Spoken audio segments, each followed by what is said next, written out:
is being live streamed. Setting up your meeting for YouTube Live. Done. Redirecting to YouTube. Video unavailable, except that I think it's actually available. Computers are weird.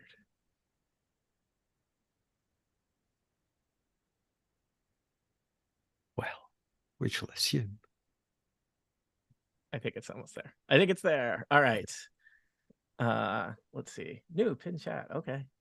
Let me just paste this link into some places for people.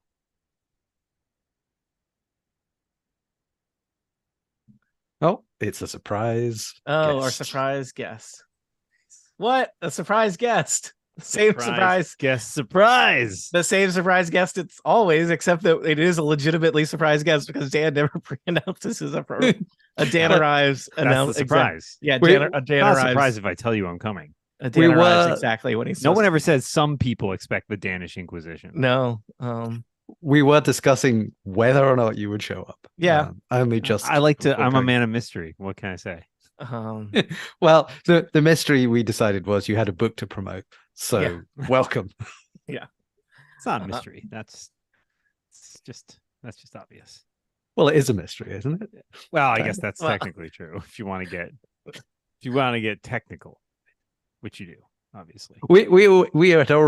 We were working on our spiel that was going to promote your book, even if you weren't here. Should I go out and come back in again, or no? It's fine. We mentioned your book 3 times and you appeared. So that's how it works.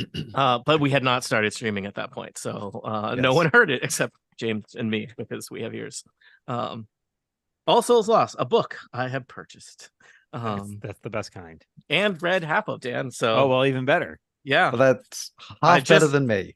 So. I just got to the middle of the book where events happen to characters. That's events my happen in the middle of the book. Well, I mean, they happen throughout, but there's some stuff in the middle happens. That's I could say what happens, but it would be a spoiler. So yeah. Spoiler. If you have not watched this before, I welcome. This is Tony Builds Legos with almost always perpetual guest James Thompson and frequent sometimes guest Dan Morin. I have been working on Lion Knight's Castle, a very large Lego set I was gifted almost a year ago. Dying. For nearly dying. Well, yeah. No, I have survived that by a year. So I'm, something borrowed time. I don't know. But yeah, so it's we hang out. I build Legos. James and Dan talk about stuff. Dan, should we promote your book? That seems important. I think we just did that, didn't we?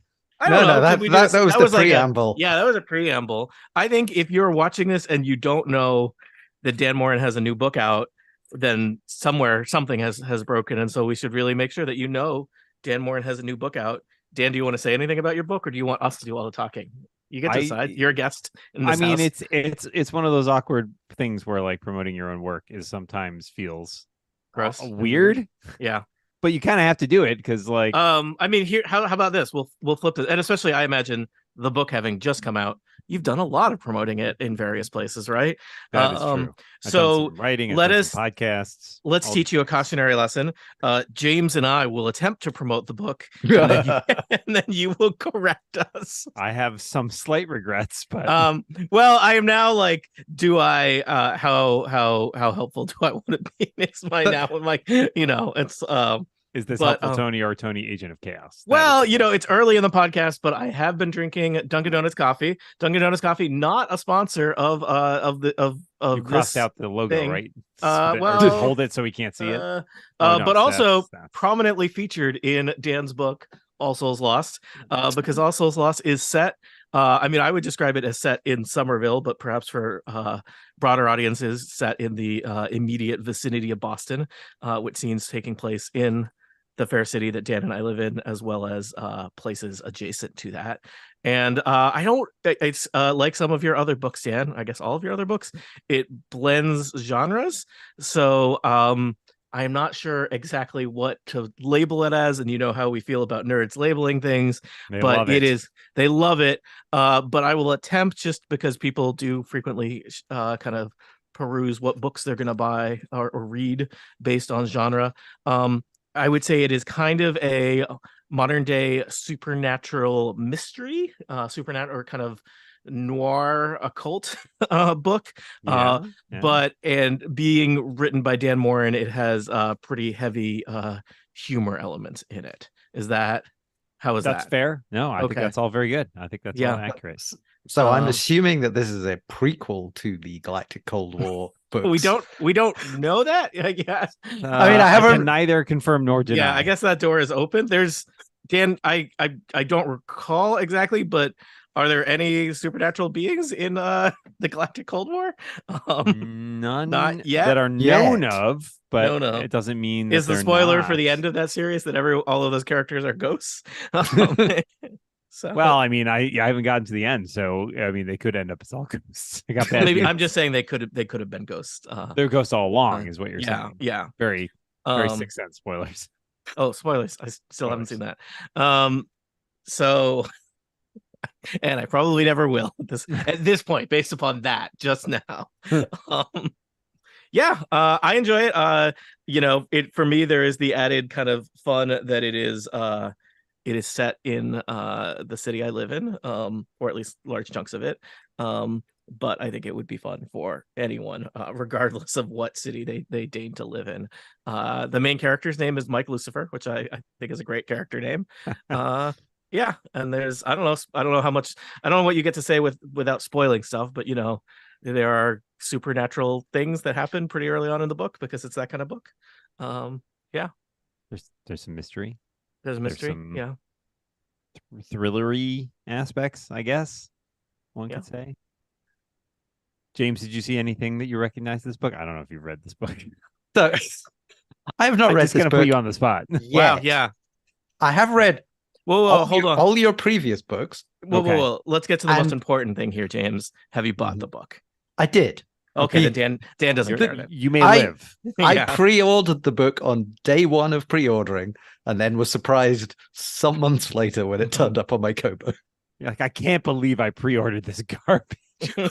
Well, I managed. This is not quite as good as yours, but with Aliette de Bodard's latest book, I pre-ordered it on day one, forgot about it, bought a second copy for a book signing, and then the other one turned up, and I'm like, oh, So what I'm hearing from this is that if we were really friends, you would have bought a I would have second bought copy your for me. book twice. Mm. Well, you see, if you were doing a book signing tour, Sadly, with this one not happening, but who knows? Someday. there Dan, may I really be- think of you as a one book kind of friend. Is that I don't know, but I say that possibly not having any two book friends. So, you know, that is also a challenge. yeah, Yeah. well, Well- I look forward to reading it. I'm currently reading some sapphic witch romance novel, as I do. Sounds like James. Yep. But which is called, I have to look it up just because I'm gonna drop a name of another book. Yeah, Because that's what authors really like. Throw some other books into my promo. No, that's fine. Dan, I you like other showed up books. uninvited for this. Where is Unannounced, at least. Yeah, I believe I was invited. Well, I wasn't disinvited you were not disinvited. I did not hide the Zoom link. or uninvited or Yeah. I don't know. Mm. Well, my Kobo says could not update library, which Dan, I don't know. Oh, Do you no. do So- you want to? we will never know. Dan, do you want to talk more about your book, or have you been No, doing it's that fine. for? We can. for the We've been last talking forever? a lot about the book. I don't want to. I don't know. I mean, I'm curious. I have questions I can ask you about the Oh, book. but I okay. have- Well, if you got but- questions, I can answer questions. But also, like, I have access to you, so I don't have to answer those questions on a stream if you. that's if you don't probably feel like true. it. But you know. I'm available to you and at Mhm. your service. I guess I should say. So I guess just some questions slash like all great questions. Some of these are more like comments. Sure. Yeah. I don't remember having bought all of your books so far, but having not bought one of them super recently because it had been a little while since the last book, like at least a year, right? I don't remember how much your previous books cost, but I was somewhat surprised at how affordable this book was. Is that something I'm just misremembering, or have they all been that delightfully affordable? This I know one the is- business of this book is different, and I the don't business know of this book is different, and we did you change want to the talk about that. price. And Uh-huh. it's possible that price, this may be sort of the introductory price. I don't know Gotcha. how we're gonna. It has been discussed that the price, it may go up. So now is the time to buy. Okay, When yeah. the price goes up. Lock in the low prices Exactly. now.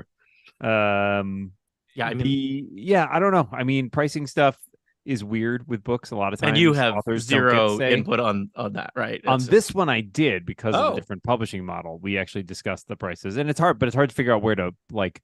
Yeah. As anybody who has ever done any sort of pitching of one's own services for a price, it can be difficult to figure out how much to charge people, right? Because Yep. you're like, oh man, because I think most people's tendency is to be like, oh, I don't want to scare people off by charging too much. But a lot of times that means you leaving me on the table. Yeah, you undersell. You want to be reassuringly expensive. Exactly. You know, it's the You're Apple a model. A luxury good. Yeah. So Well, this one is definitely a little bit on the cheaper side. I think the paperback is more in line with some of the other paperbacks out there. So throw that open. I don't know. I mean, I don't know if this is a spoiler. I think I paid like $7.50 for it. I don't think know that's if that what's was going for on Amazon right now. Okay, Technically, I don't think know the if list I'd price is like $7.99, so you save 50 cents to it. Gotcha. I wasn't sure if I had saved some money by pre-ordering it, but I was like, that seems very, very. I don't know what preferred adjective you like there. Cheap, affordable, reasonable for a Well, book. yeah. I mean, and part of that is also the like you said, the reassuringly expensive part of it is people I wonder, there's someone should do some studies on this. Do people feel better about books that they pay more for because they feel like I get more value out of it because I put more value into it? Like, or like they is there a psychological effect where you think to yourself, oh, I paid a lot for this, so I better enjoy it? So I was in the local bookshop the other day, and there's a new Terry Pratchett thing out. I was gonna say, pretty sure he's dead. Yeah, I was well, gonna say I'm a big fan, but I'm pretty sure he's dead. Yeah, yeah, and they also went over his hard drive of the Steamroller, which I did see, because that was in his will. But there was a Terry Pratchett Lost Stories collection. And I'm like, oh, that looks good. And there was a very nice looking bound version in a slipcase on the shelf. If you're gonna do it nice. That's and I thought, oh, that looks quite good. And I pulled it down, and it said £35 on it. And I was like, oh, that's quite expensive. Then I put on my glasses. Is that the weight? Then I put on my glasses, and I think it said £85. And then I put it back on the shelf, and I said, I will buy the paperback version because Yemeni. that was a bit more than I really needed. But I have a related question. Oh, okay. Because the book that I'm currently reading, which I did look up, is called In Charm's Way by Lana Harper, and it turned out. So I pushed this by Kobo, who said 99p deal. We think you'll like this based on all the other sapphic science fiction romance books you've read in the last few years. And I said, great, I'll buy that. And it said it was book 1. And then I started the book, and I was like, this doesn't feel like book 1. And then I looked at the front, and it said, this is book 4 in a series. And it's like, well, okay. You got me. So now I've got to buy 3 more books to read this. But my question is, I actually didn't. I just started reading it, and I will read it, and then I will go back and I'll find out who these people were that everybody kept talking about. But these things where it's 99 pence or 99 cents or whatever, whose pocket does the difference come out of? Usually everybody's to us, right? Like it's basically so. Most books are sold on a royalty model, which is to say, you go to Amazon, you buy a book, some percentage of that goes to the publisher, and then a percentage of that goes to the author. Usually, and I'm speaking broadly here, generic rates for these kinds of things, you would give about 70% of, in most cases, of Amazon stuff. And this is definitely true. It's a little tricky because you end up with like traditional versus self-published stuff, but like 70% of the price of an ebook you buy on Amazon might go to the publisher, something like that, from which the author will get a percentage. If it's a paper book, those are kind of a sliding scale. And ebooks are often standard royalty rate in ebooks about 25%. Right. So is that 25 of the 70? Yeah, exactly. Plus, if you have an agent, your agent takes around 15%. So you're getting a percent of a percent of a percent of your ultimate how much money that book makes. Now it differs, right? Like, if you have a book that doesn't, come out from a traditional publisher, then you forego that segment of it. But you're still only getting a percent of a percent. And in paperless books, it's even lower. It's like, let's say standard, somewhere between 10 and 15%, depending on paperback, hardcover, that kind of thing. And they have different deals with things. And I mean, the other part of that is that, of course, most retailers have different models because they buy at one price oftentimes, right? If they're buying physical goods, especially, there's like a wholesale price and then they mark it up. Or if you're in the case of like Amazon or some Barnes and Noble or stuff like that, oftentimes there is then, Barnes and Noble famously used to discount everything 20%, which is to say that's coming out of their profit, but they're expecting to sell more books. Therefore, they can sort of take a bath on that. But if it's being sold for 99 cents, a lot of times that is the price that you will see no matter where you go. Like, it may be published in like a newsletter or something like that, but the answer is the price was lowered on the retailers. They're just doing a promotional deal with these things. And oftentimes those promotional deals also cost money. If you want to get like there's a service called BookBub, for example. There's some other ones out there that do that where it's like, oh, we push, 99 cents for this book or whatever. Those cost money, right? People pay for the marketing of that. And then the price is lowered generally across retailers, which means you are getting the percent of the percent of the percent of 99p, which is to say, not very much. Yeah. So having done some of those in the past, like I keep a running tally of something, because I like data. I have a running tally in my spreadsheet where I have, how many units have I sold and what's the, income derived from that. And then I did that to calculate a rough ASP, or as in the parlance of investor people, which is average selling price. And you can calculate roughly how much did each copy of this book sell for on average. And the answer is usually well below the list price. Great. And the money is commensurately lower as well. So yeah, it's not a great business for making a ton of money unless you are super famous and sell a million gazillion books. I mean, you should do that, Dan. Have you thought about doing that? I've tried. Okay. I've offered. No one's taken me up on it. I mean, I have seen a few like in the last week, which are like book 2 has come out or is just about to come out. So like certainly in the UK, Legends and Lattes is 99p at the moment. Yeah, right. Mindwalker, which is does Mind Breaker, which is the new one of that by Kate Dillon, just came out. And yeah, so I can see some kind of like, hey, read this cheap, and then you might buy the expensive one. We'll convert you to a full paying customer of the next. That is also a pretty common tactic, because another truism that is obvious when you think about it, but one of those things that a lot of people don't think about is in series, the first book is always the best-selling book. That makes sense. Very few exceptions, because usually you just have attrition as you go along, right? Every time somebody buys the first book, there is a chance that they will not go to the second book. Very rarely, unless you're James buying the fourth book in a series, very rarely is the third or fourth book in a series going to outsell the first book, because people like pick that one up in the middle and then they're like, this is great, I'm not going to read any of the previous books. Yeah, I mean, it does. I mean, I guess at least it's not like apps where everything is now expected to be free, which, have you considered in-app purchase for your books? Yeah, you can only unlock the middle chapter. Like you get the beginning and the end, but the middle chapter is the also tricky one. Dan, customizability. What if you get to name the protagonist yourself? That was some people might like that. I believe what you're considering is crowdsourcing. Yeah. Well, no, but each reader would get to set the name of the protagonist. So the hero character Tony in your novel, or maybe you do, or I mean. Then you look at how people name their like protagonists in video games. So you'd have a lot of hero protagonists that are named like Butthead. You could that is the most polite possible. I'm engaged in a little bit of self-censoring. So yeah.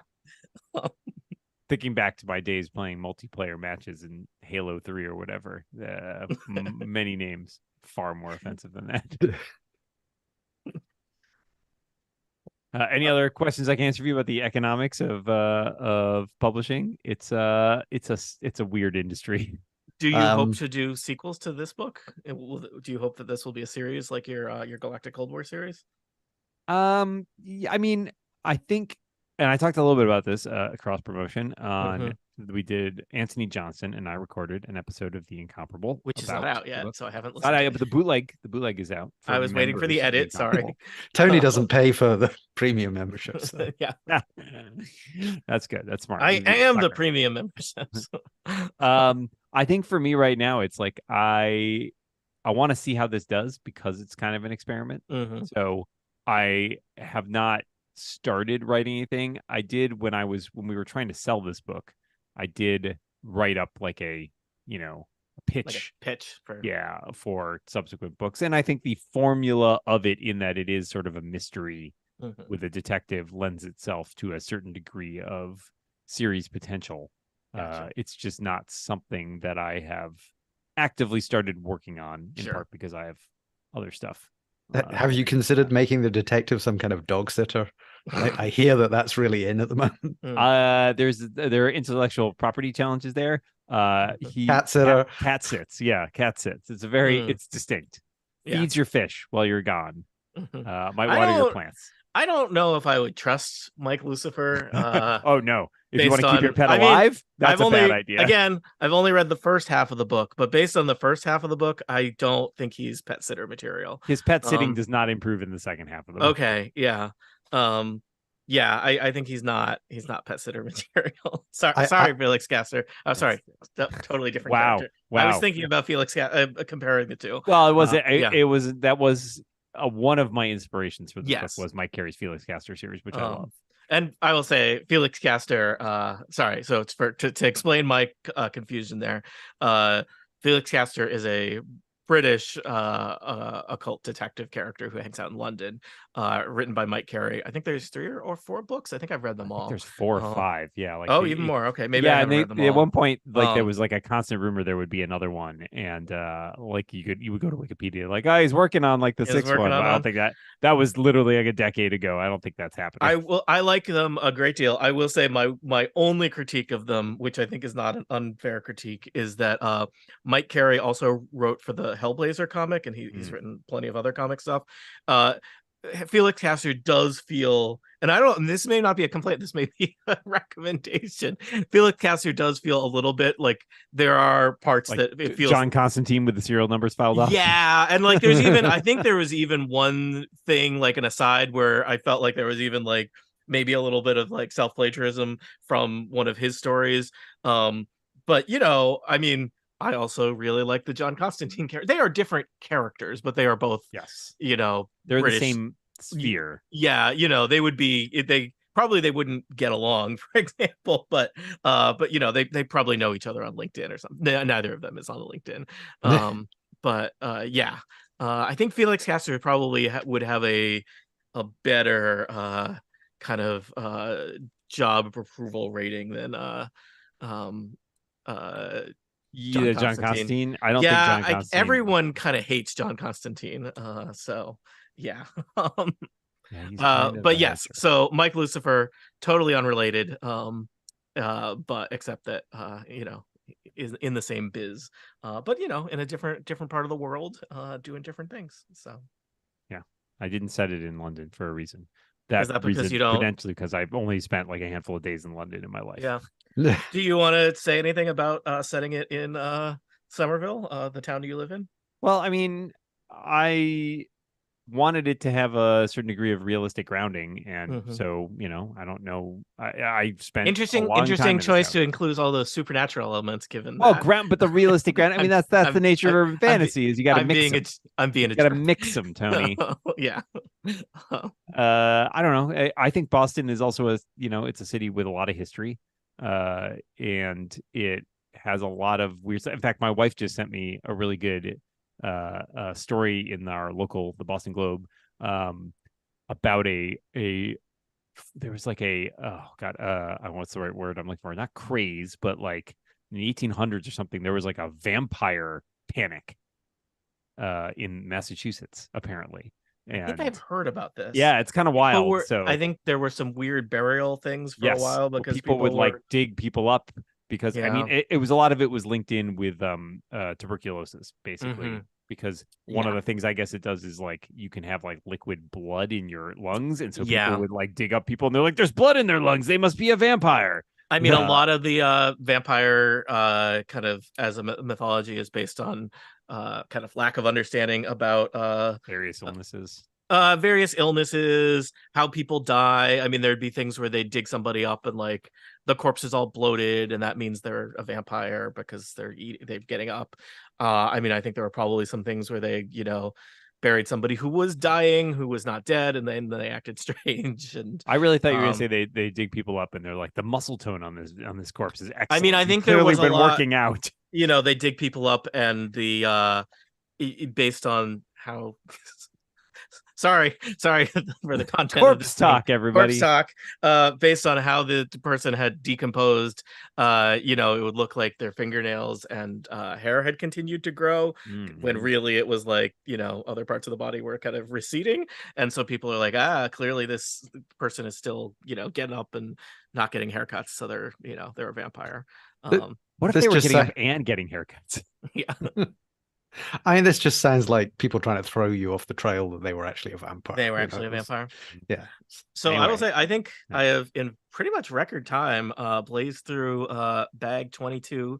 I have done this. Bag 22 was basically building up kind of the battlements and the fortifications around this little area that's like the little all the mechanisms that are going to be above the portcullis. Portcullis? I guess it's just a drawbridge right now. So where in the process are you, Tony, percentage wise?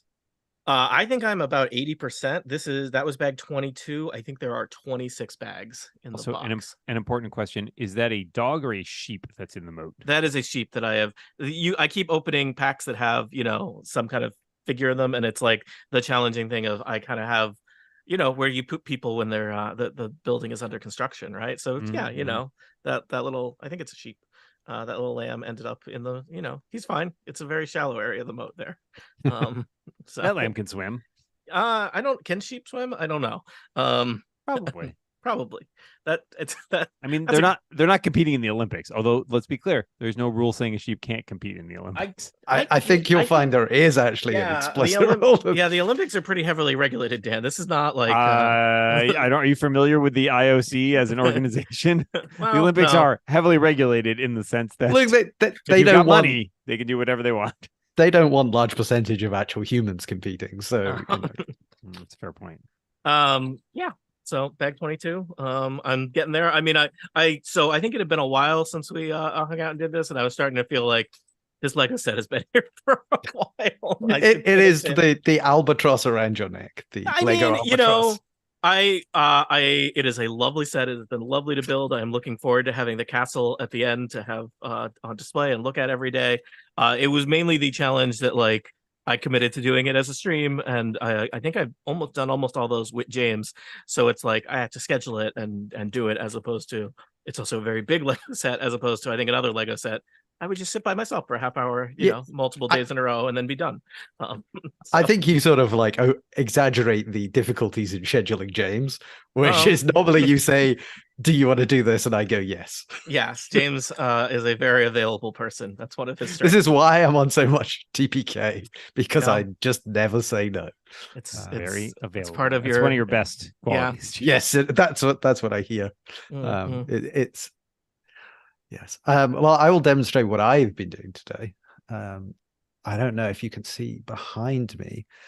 I have these frames of minifigures, and there are now 3 more blank frames at the top. I was going to say they look empty, which will that was the angle. No, or it's filled with Darth Vader, just old Darth Vader. One more black. So it is. Yes, I got the additional 3 frames because those ones filled up very quickly, the bottom 3, and I got 3 more, and I ordered them. I I think it was February 2020.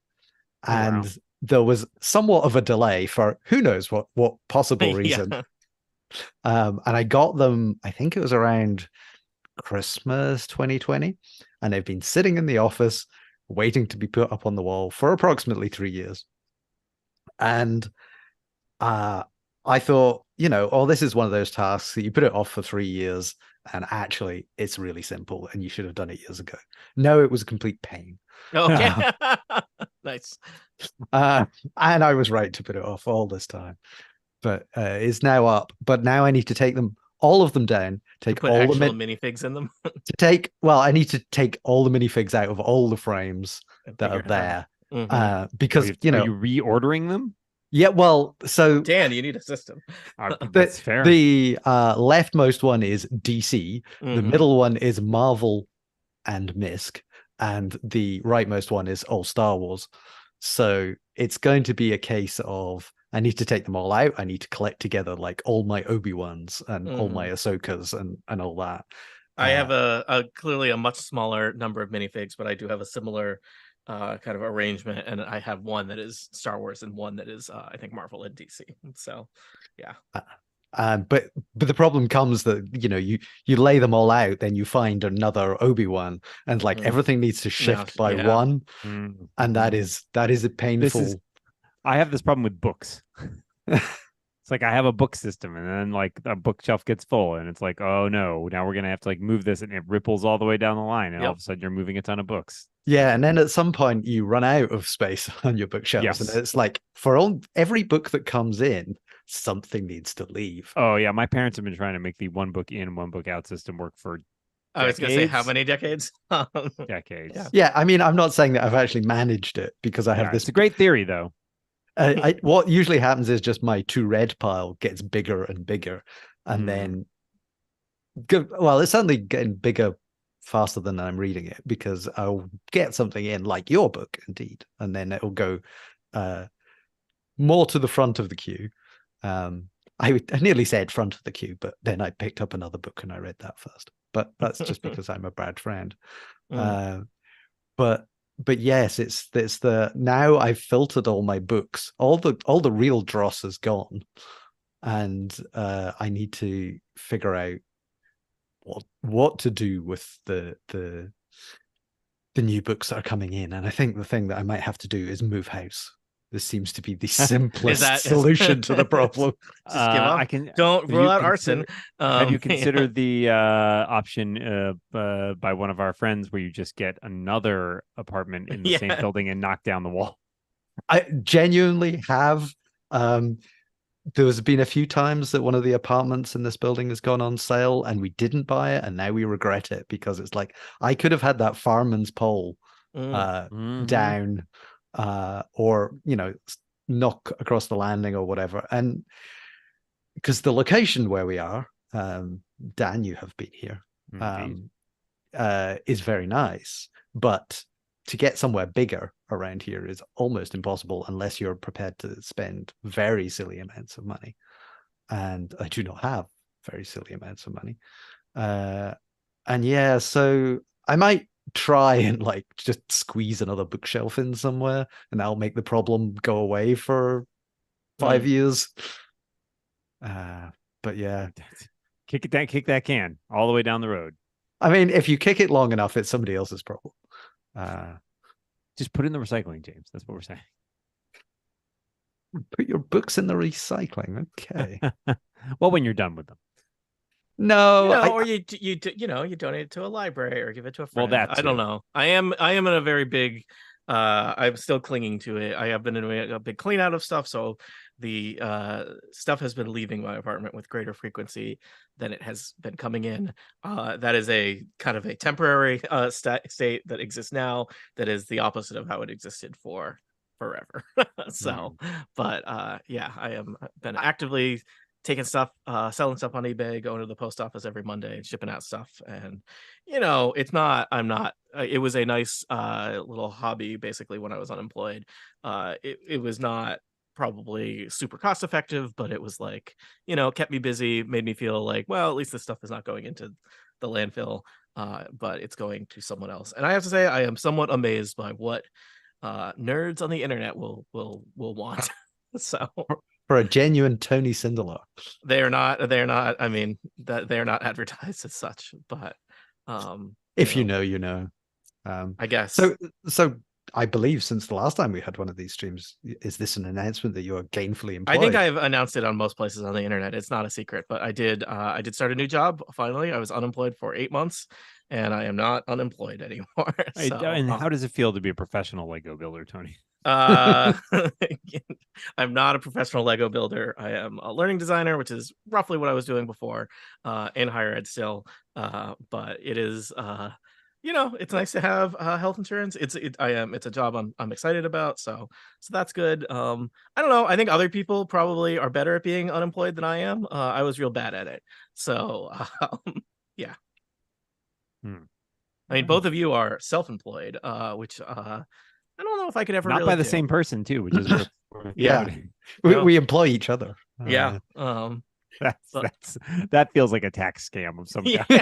Yes, I mean, welcome to self-employed. No, and the thing is, I'm technically not self-employed because I am employed by my company, which I happen to own. Which is that different? That is different. Okay. No, it is different. Partially, it's different because, like, if I get sued out of existence, it is the company that is sued out of existence. James Thompson doesn't die. Well, that's good. You die in a legal court. You die in real life.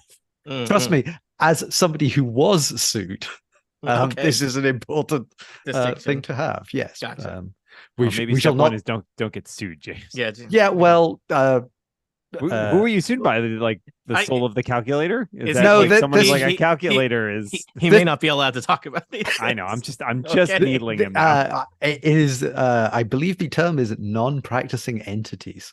Oh, those are. Yes. In my head, it's the DC villain, the calculator.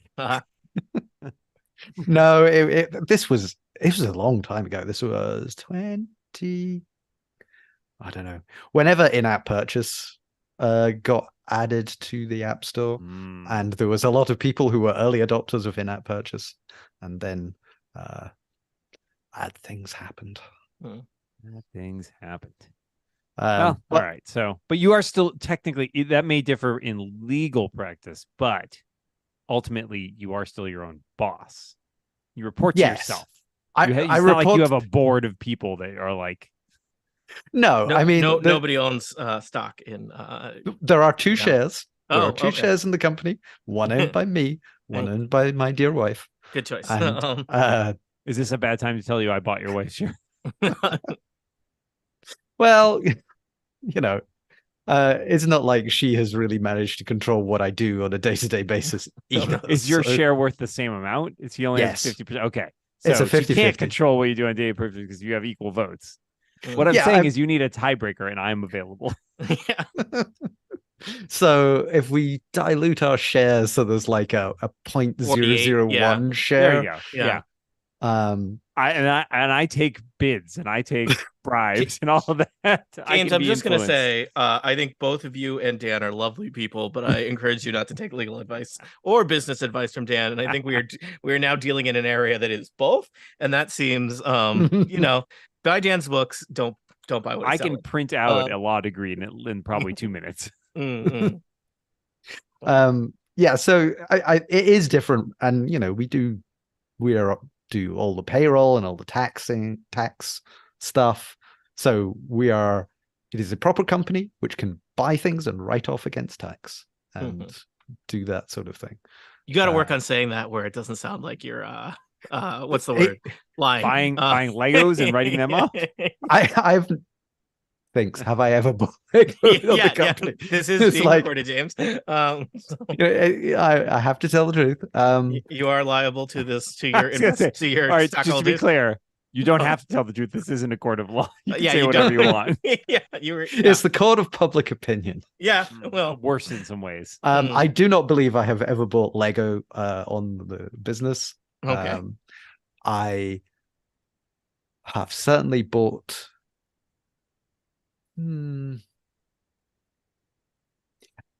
I think it's you have done. I mean, you joke that, or maybe Dan joked that I was a professional Lego builder, which, to be very clear, I am not. James has done something closer to being a professional Lego builder in that James built Lego dioramas for TPK. I think professional would imply that I got paid rather than I well, bought lots of Lego. You know, we didn't say you were good at the business part of it. Yeah. I think I'm more like part of an art collective or something. You could do worse. Yeah, no, I mean that was fun. Yeah. It was. I still have quite a lot of the pieces from all those dioramas because it was like, I need 500 leaves. Great, I will now buy 500 leaves. Now what do I do with 500 leaves? I don't. What I did was I built little Christmas trees for Christmas. That's good. That's a good reusing there. But yeah, no, I think the self-employed thing is, and the being your own boss thing, I think, is the difficult part, because it's like to use a writerly metaphor, it's the blank sheet of paper and staring at that, and it's like, well, what do I do? Well, this is the thing that makes money, so I can do more of that, or I could do a thing that is, different, that doesn't necessarily make money. Yeah, if you had a boss, they would probably suggest that you not do that. Yeah, and unfortunately, I don't. So, I spent a month last year and a month this year writing the screensaver for Relay FM's St. Jude campaign, which shipped on Thursday, and that is kind of like it's the opposite of a thing that makes you money, in that you spend a month on it, and it's all for charity. Between this and the Lego dioramas, I'm starting to have questions about. Well, it's like, I think you need some projects every now and again, and the screensaver is definitely one of them. Is like, this is the thing that is just fun and does not have any financial expectations on it. It's like, build a fun thing. Okay, I can do that. Well, did Dice by PCalc start that way? And that is an app that you sell. I don't know. Maybe you don't want to do the math on how that's done in terms of hours in versus, Dice by PCalc sells a lot better than I thought it would. Oh, that's good. I mean, it's not like massive, but it's, like, I don't know, let's say 10 to 15% of revenue, which is pleasant. But in terms of hours spent versus return, no, it is probably not. But that is also a thing where it's like, well, but that is also a difficult metric. Yeah. I mean, speaking as having written books, and as we just discussed, the amount of money that comes in from those books, do not calculate the amount of return on that investment. But it's not always a good measure of something that's, perhaps more done for fun. But the value of art should not be measured by capitalism. It should be. It should not. But I do like to eat. Yeah, it's a challenge. Well, this is why you write columns, and ironically, the last thing I did for fun as a project that I enjoyed was to write the Discord bot for the Incomparable. So yes, James, in my spare time for my fun non-money making projects, I write programs. You do some. I run D&D for you. You have some fun in your sad life. Yeah, that's a hobby, not a project. Oh, okay. I mean, it's a little different. That's fair. Yeah, that's like a fun. That's like a social, like a gaming thing. I don't make anything from that except for memories. Yes. You remember those things? Wow. Oh, I didn't say I made good memories. Okay. Yeah, I think, like, in terms of projects, like, with dice, like with the last version, I just added in some little dice with ghosts in them because it was Halloween coming up, and it's like, and you are required by law. Yes, I'm required by law to add ghost dice. It was a really good All Souls Lost tie-in too, which I appreciated. Yeah, yes, cross promotional marketing. I was gonna say, haven't I put your books in dice? But I don't think I have. I think they're just in the relay screen. So, still there in the new version. Yeah. I resisted all the calls to take them out. So, people are the worst. James, do you dress up for Halloween? I do not. That's not true. I have in the past. I did a pretty good Tony Stark, which I could share images with you of at some point. And I've done a few things, but we got invited. We had friends. You have friends. Look at this guy. Yeah. Well, who friends who did a Halloween, proper big Halloween party. The problem was they were all art school graduates. Oh no. And like A, had actual talent, and Yeah. B, were highly competitive. Oh no, skill and craft, those are, So it was very much a going to those parties, and it's like, doesn't matter how much effort you've done, you're not going to be top 10. But that did prompt us to kind of like make more of an effort. And then they moved out into the sticks, and those parties never happened again, or at least I never got invited back. And we don't get trick-or-treaters around here. We do, but we switch the lights off and we lie on the floor. Okay. No, I mean, that's not true. There aren't really in this area. It's a very sort of studenty and whatever area. So like, there's not so many children around, and not a critical mass of them to go around houses. We have friends who do like a big, like, do up their garden or whatever, and have elaborate things and give away chocolate to local urchins. But I think I'd rather just have the chocolate and not give it away. And I mean, I never was sure about the trick or treat thing.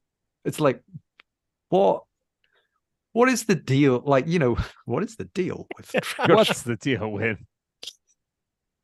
It's like, trick, you get some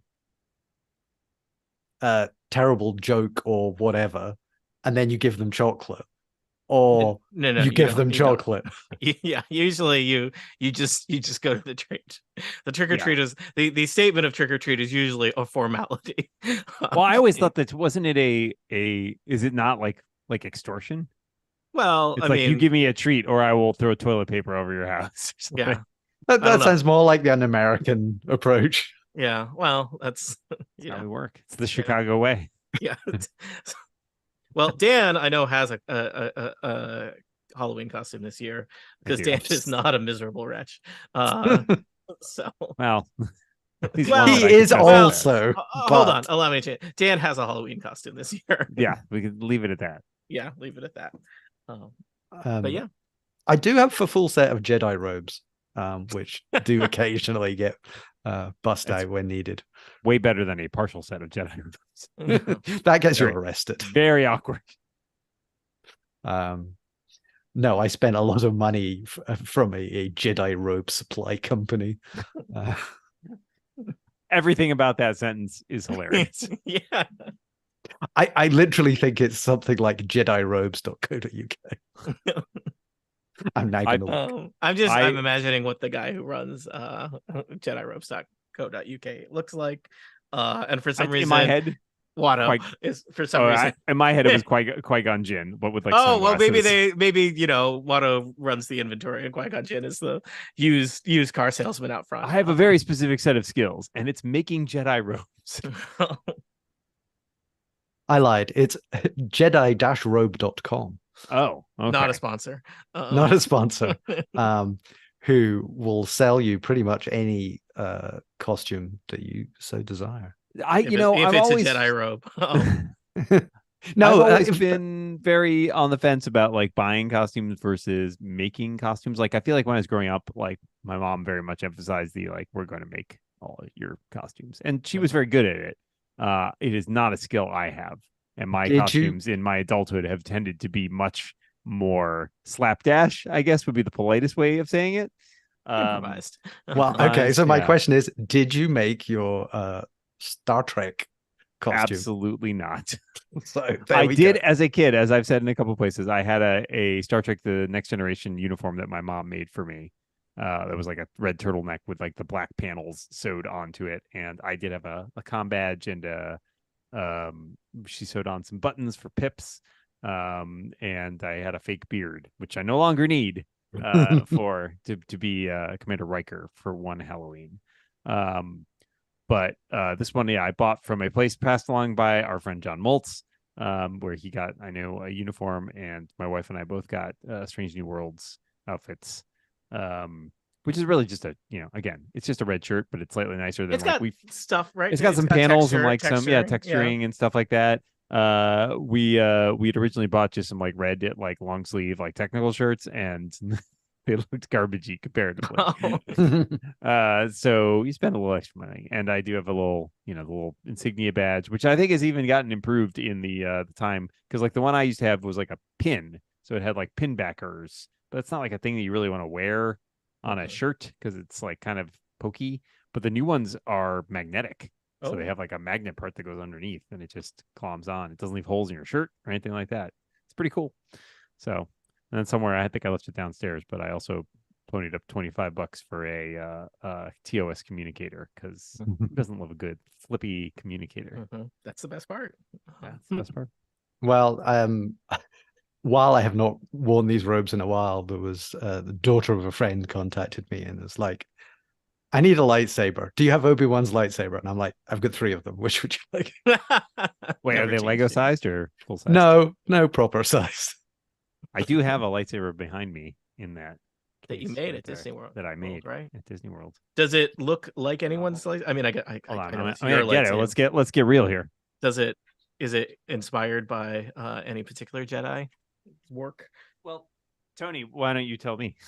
Name that lightsaber. I don't think you'll have too much trouble figuring this out. I'm waiting to see it. I won't even turn it on, and I bet you can guess. Bet it's got a red crystal in it. Oh yeah, because that's who I am. I'm total Sith all the way, man. Are you gonna show it to me? Okay. Yeah, I'm sorry. It has to come out of the case. Okay, so I am looking at this lightsaber, and based on it, I would say it is very, very similar to the lightsaber that Luke builds and carries in Return of the Jedi. Let's find out if you're correct. Green. Blade, so yes. Green for yes. This is, I guess I am not someone who is, I don't know, I have some, I feel like I know people who like build the lightsabers out of machine parts and things like that. That wasn't going to be me. Yeah, those are cool. I don't think I have the kind of, again, those are art school kids. I don't have the skill set for that. Yeah, I'm trying to think, how do I even know that's Luke's lightsaber? And it's not Luke's lightsaber, but it's Luke inspired. It is. And when you go in, and not to spoil this experience if you do this experience, but there are 4 different categories of parts available to you. And they each kind of have a slightly different vibe. There is I think this one is called Peace and Justice, and then there's one that's called Power and Control, which is much Sithier looking. Yeah, there's one that is I don't remember the names of the other 2, but one is kind of a natural, like it's got a lot of quote unquote natural ingredients like horn and leather and stuff kind of styled. And then the last one has kind of almost like an Art Deco-y style thing, which I think is inspired a lot by the stuff from the High Republic stuff. Yeah, High Republic / like the more recent Jedi games, where it's got kind of a Deco-y, Art Deco feel to it. I think the backstory is like pieces found in like abandoned Jedi temples and stuff. Right. So I went with this one because I like the look. I just like the clean lines of this style. But when I was building it, the person who was there was like, "Oh, do you know that switch? Who that switch was inspired by?" And I was like, "Luke Skywalker." And they're like, yes, but Luke Skywalker. And they're like, we spend most of our time quizzing small children. So No, I will say, I've told this story elsewhere, but when there's like 20 people or so, 20, 25 people in a session. Of the people in the session I was in, I built a green one. There's a person like next to me, I think, who had a blue one. Everybody else in that room picked either purple or red. What? Well, I was surprised at the number of red. Which state were you in? Which state were you in at the time? The less good one. But most of those people are visiting anyway, so I know it's just reflective on your country in general. Also, I will say what is most impressive about these things is they are freaking heavy. Like this is it metal or plastic? Oh yeah, or I assume it's metal. parts of each. There is plastic within it. Yes, there are plastic parts. Like it has a plastic core, and but you can remove, unscrew, and remove parts. But like all these exterior parts are metal, basically, with the exception, I think, of the switch. And it is hefty. It has some weight to it, which is nice because I have a couple of the plastic models. Yeah, and they're good, but like they're plastic. They're notably plasticier. I think, can you not jailbreak the crystals or something? You can. I looked this up at one point because each crystal has a different color, and you can. They all use RFID. Wow. So if you get an RFID reader, you can reprogram your crystal with any of the colors. Yeah, there's also what's kind of wacky is you can buy crystals, and there's a weird thing where like some small percentage of the red crystals are actually black crystals, which is a little weird. But what's cool about it is like not only do they make different sounds, like the red version will sound different from the green or the blue version. Also, they sell holocrons, which the crystals also fit in and have different like content depending on what color they are. And they are interchangeable basically.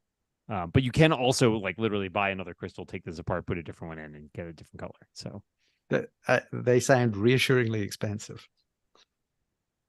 Yeah. Nah, actually, I looked it up. It wasn't that bad. The problem is you can only buy them at Disney World. You can buy them.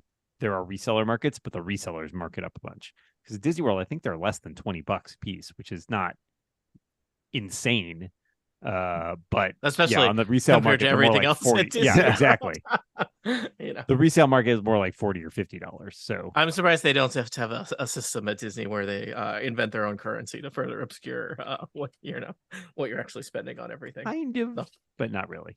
I mean, I've definitely seen like TikTok has decided what I really need is lots of videos about very high-end lightsabers who are like, don't buy that Disney trash like a schmuck, buy our $600 whatever one.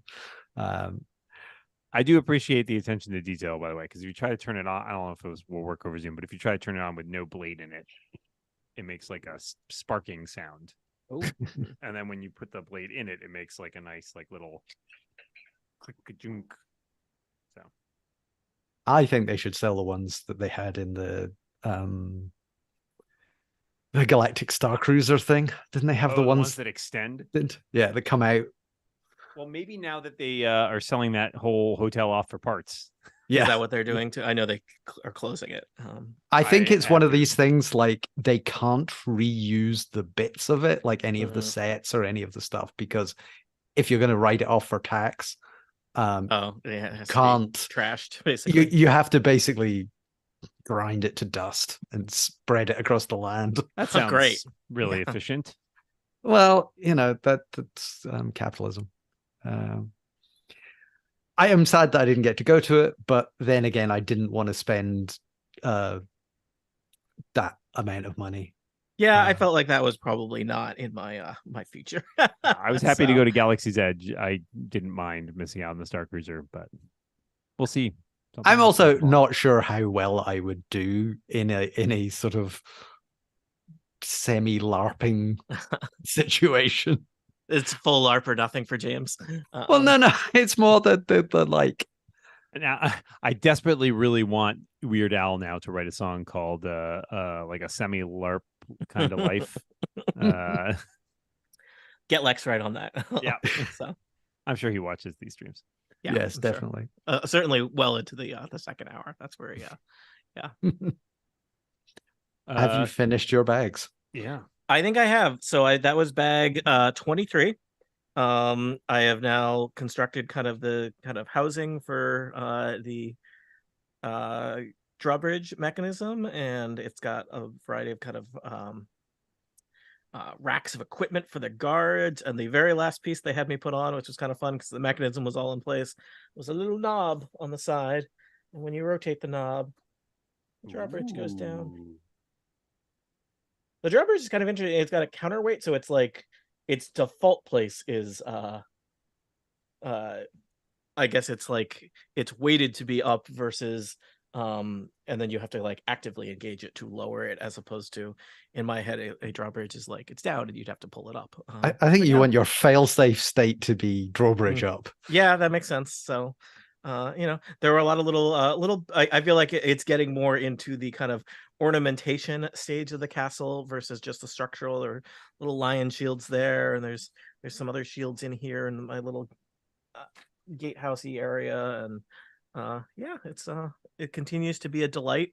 I believe I have 3 bags left, bags 24, 25, and 26. So those will, the next stream maybe the conclusion of my castle adventure.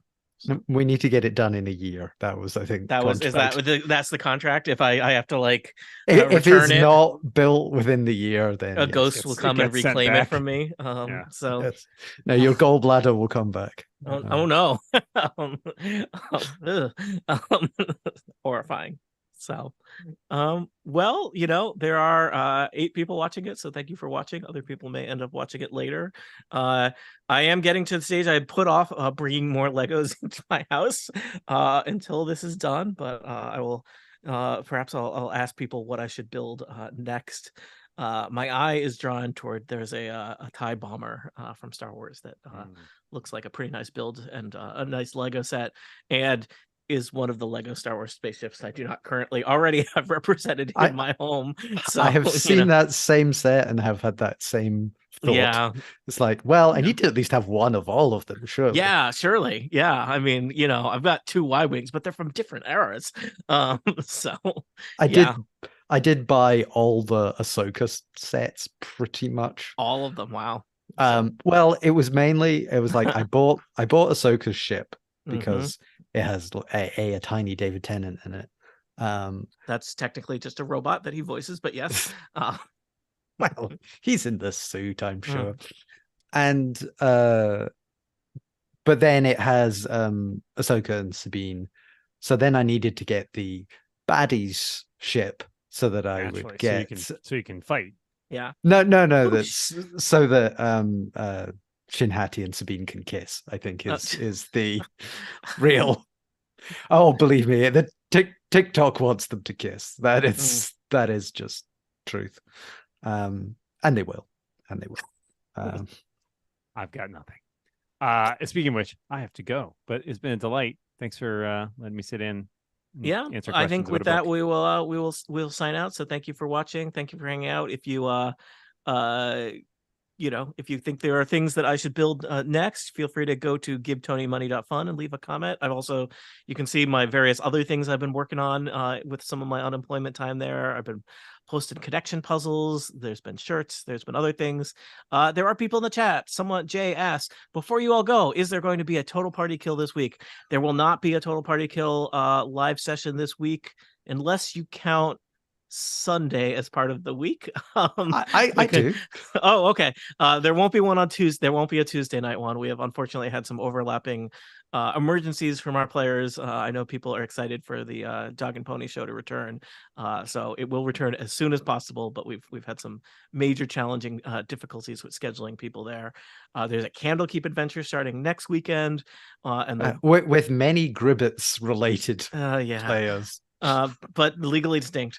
And then I'm starting a Keys from the Golden Vault. Keys from the Golden Vault. Why does that not sound right when I say it that way? Keys from the Golden Vault adventure the following Tuesday. We're going to play the Prisoner 13 adventure, which based on my reading of it, which doesn't necessarily predict success, looks very cool. So so I'm looking forward to that. So yeah, that's what we got coming. So only 2 adventures in the next.